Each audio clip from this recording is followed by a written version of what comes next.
Today, we're breaking down the newest phase in this financial Cold War against the Chinese Communist Party, or the People's Republic of China.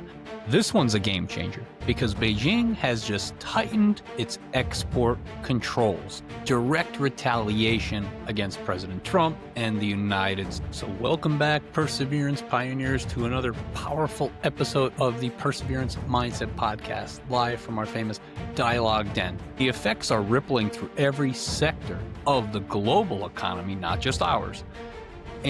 But before we dive into the data, let's make a simple analogy here. Imagine you run a lemonade stand. Every day you buy sugar from your neighbor to make the lemonade. Suddenly that your neighbor says you can only buy sugar if I approve who, that's right, if I approve who you sell it to, and I get to decide how much you can have. The materials in the global economy depend on now they're deciding who gets them, when, and why for these rare earth minerals. It's about power, leverage, and exclusively retaliation. And in the middle of it all, America is finally standing its ground. Let's dive in. So China's recent export controls target critical materials like gallium, graphite, rare earth elements. And some call these the spices, some call these the goods, whatever you want to call them. These are all vital to our advanced technologies, from your local EV battery to missile systems for our Department of War. By limiting who can have these materials, Beijing is sending a clear message to the United States. It's trying to weaponize its supply chain dominance. Why it is more important now, more than ever, that we reduce reliance on China for many things that they produce and have a stranglehold on the world, quite frankly. It's not just about economics. It's economic warfare in this financial Cold War. But as testy as Beijing is, they didn't stop there. Of course not.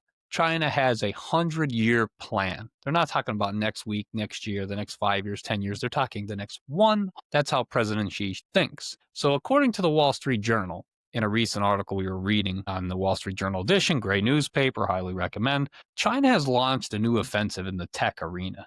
Basically, this time targeting one of America's cornerstone chip makers, Qualcomm. So Qualcomm basically is being targeted by China. China's regulators have opened up an antitrust investigation into Qualcomm's acquisition of an Israeli company called Autotalks, which focuses on basically vehicle-to-vehicle communication chips. Beijing claims it's about competition law, but make no mistake about this. This is all part of the financial Cold War and the many different arms and parts of this new financial Cold War. There's the AI arms race part of it. There's the trade war part of it. And now we're getting into just heavily more into the tech and that AI piece of the financial Cold War. So by China targeting Qualcomm, China's hitting the heart of U.S. innovation. And that's their intent. There's no mistake about it. Qualcomm designed chips are used in phones, vehicles, defense systems, more importantly, and even AI processors. They're going for the whole ball game here. They're going for everything. Technologies that shape our national security and our future. It's like a strategic strike against America's technological advantage. But what's the motivation behind China making this move? We all know that this financial Cold War since Liberation Day has been launched. The president's been talking about that. China's been taking advantage of us for decades. And in a lot of ways they have. And not only the United States, the world. Because China took the place of manufacturing the world's stuff. In other words, everybody wants cheap stuff. Nobody wants to manufacture it and do those menial jobs. Nobody wants that. That could be another myth. That could be disproven, but it's for another podcast. So let's break down why Beijing is doing this. Why are they doing this at such a crucial point when we just talked about how the TikTok deal could have been that land bridge for having more deals with China? China comes back and combats us, retaliates like this. What are the three core motivations here? So the three core motivations basically driving China for this export control and its assault on companies like Qualcomm. It's all about control and leverage. Like we were saying, China has a 100-year plan. They're not thinking next year, next month, 5 years, 10 years. They're thinking about the next 100 years. And again, their mission is to displace the United States. They want to take over us as a superpower and leave us in the dust. Beijing wants to make the world dependent on them to ensure that if you need chips, batteries, minerals, you have to go through them first. We cannot have that. Qualcomm sees the case. Qualcomm case proves this. If they can control who gets advanced chips, when people get them, then they can pressure both American corporations, their global partners, to do whatever they want. It's like, honestly, blackmail. So both American corporations and global partners are feeling the impacts of this. So they want leverage in this financial Cold War. Next, for national security reasons, or at least that's the cover story for them, Beijing says it's protecting domestic markets and ensuring competition, but it's protecting domestic markets, but the real motive is to undercut U.S. dominance in the semiconductor industry and in AI development, two industries critical to, you can guess it, military power. And of course, another motivation behind China doing this at this time, it's pure and simple retaliation. This is payback for America's export bans on Chinese tech firms. Plain and simple. Full stop. Qualcomm earns nearly 50% of its revenue from China. It's going to be a hit. That dependence makes a perfect target. By launching this investigation, Beijing is saying, we can hurt you when we choose to and where it counts in the pocketbook. So make no mistake, this is corporate warfare disguised as regulation. And what is the response to this? As many of us could have guessed with our current president, President Trump, the tariff hammer that President Trump has wielded against the Chinese Communist Party has wasted no time firing back. Of course, it's been said within days of China's new export restrictions, Trump announced a 100% tariff proposal on select Chinese imports. Shouldn't be a surprise to anybody. But this time, he's not stopping at just tariffs. The administration is crafting a multi-front response to this aggressive tactic from China. So this response includes defending U.S. companies like Qualcomm from politically motivated investigations to gain leverage. This also includes expanding domestic chip manufacturing through grants, incentives, and supply chain, basically relocations. Since China wants to be the heart of everything that's manufactured, we can't allow that. We have to expand the domestic chip manufacturing, basically, and create other ways for other people to do that in a more safe and efficient way.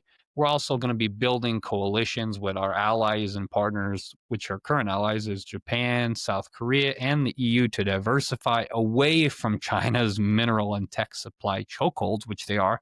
They're choking us and many nations around the world because for many years they were legally allowed to get away with it. We've talked on this podcast about how, they were stealing just the IP theft, intellectual property theft of China, American businesses, making cheaper products off of American products and selling it, outpacing our businesses. These are just some of the tactics China's been doing for years. So Trump has framed it simply as, if they attack our companies, we'll protect our companies and we'll fight them back harder. This strategy represents a clear pivot from an economic defense to a strategic offense. We're going in and we're going at them. But what could this mean for the global economy? Basically, that global ripple effect, because as we're defending our nation and we're defending our American businesses, the world is watching. China's export controls and Qualcomm probe have rattled, the least you could say, global markets. They've rattled global markets, and semiconductor stocks have slipped quite a bit, as you can imagine. Investors are uneasy, as they've been for a lot of the time since Liberation Day, despite the stock market having record highs and everything else, that all the historic highs they've had.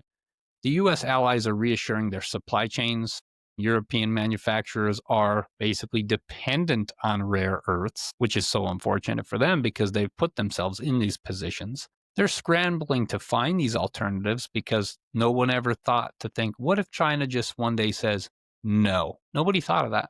But tech firms are quietly pulling operations out of China, which kind of since the start of this administration should have already been happening long before it. But now they're currently starting to. And global shippers are reporting basically rising port fees and export delays, especially for U.S.-linked cargo. What a surprise. So the ripple effect is clear. The financial Cold War is no longer theoretical. It's visible and in every container port, every stock chart, and every trade negotiation.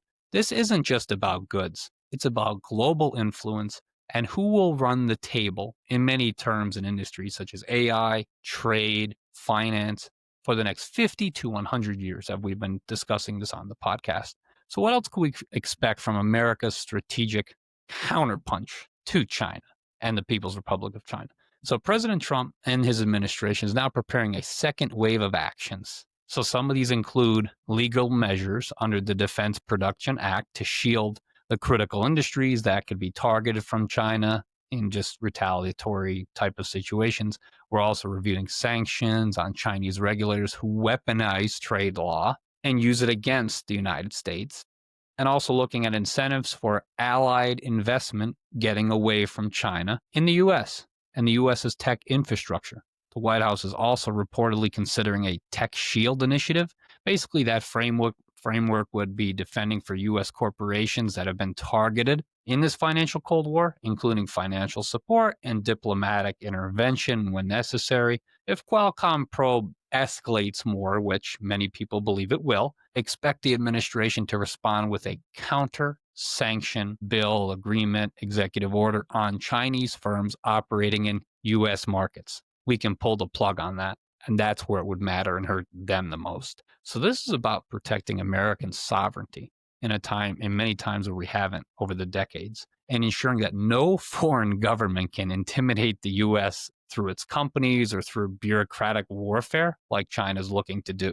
And that is what true leadership looks like, because it's defending not just trade, but freedom and innovation in one full swoop, all at the same time, by our American president. So such a great thing to witness. So what does this path forward look like? The export controls that China's trying to get away with Qualcomm and all the retaliatory actions that they're doing basically conflict, and they mark the next phase of this financial Cold War. But history shows America thrives under challenge, just like in the industrial races of the 1940s and the space race of the 1960s. We innovate when we're tested, and we overcome any obstacle that's thrown at us. So today's challenge is technological sovereignty, ensuring the U.S. can produce what it needs, when it needs, without dependence on China or anyone else, frankly.